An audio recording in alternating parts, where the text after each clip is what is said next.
A small body starts falling onto the sun from a distance equal to the radius of Earth's orbit. So this, let's say the particle starts falling from here, which is at a distance of RE, which is radius of the Earth. Uh, Using Kepler's law, we need to find how long will the body be falling. So Kepler's law deal with the planetary motions. So there we get the hint that we have to consider somehow it is undergoing in an orbit. So of course it's going to be an elliptical orbit, and because it's falling normally on the sun, we are going to reduce this minor axis as much as possible for this ellipse, and we are going to consider the sun at almost at the edge of this ellipse. So its foci we are going to consider on the very end. So using these assumptions, let's just read what we have discussed first. So directly falling body can be considered to be orbiting the sun in an elongated ellipse. So elongated ellipse means that its minor axis is very small.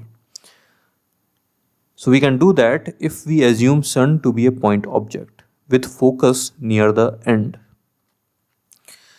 And now for this elliptical orbit, we can find the time period. So whatever is the time period for the whole orbit, half of that is the distance, is the time period for this particle to fall to the sun. So it is from here to here. So half of that time period is what we need to know. So if time period of the orbit is t, time of fall is equal to t by 2. Now let's find what is t, and then we can get our answer, which is t by 2.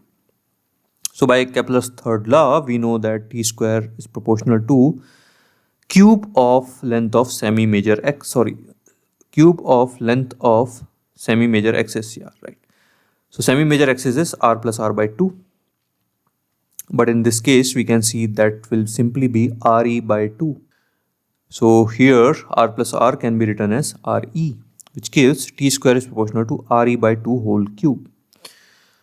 Now let's make use of re again for finding the time period of the Earth. So we know again by the using Kepler's third law, we can say t square is proportional to re plus re by 2 whole cube, because for a circle, the semi-major axis is simply re. So this gives te square is proportional to re cube. Now here we will just divide these two because we want t. So this gives this equation, and from here we can see t is equal to te by 2 power 3 by 2. And time of fall, as discussed, will be half of that. So will be te by 2 into 2 power 3 by 2. And time period of Earth is 365 days. So if you just solve this, you will get your answer 64.5 days.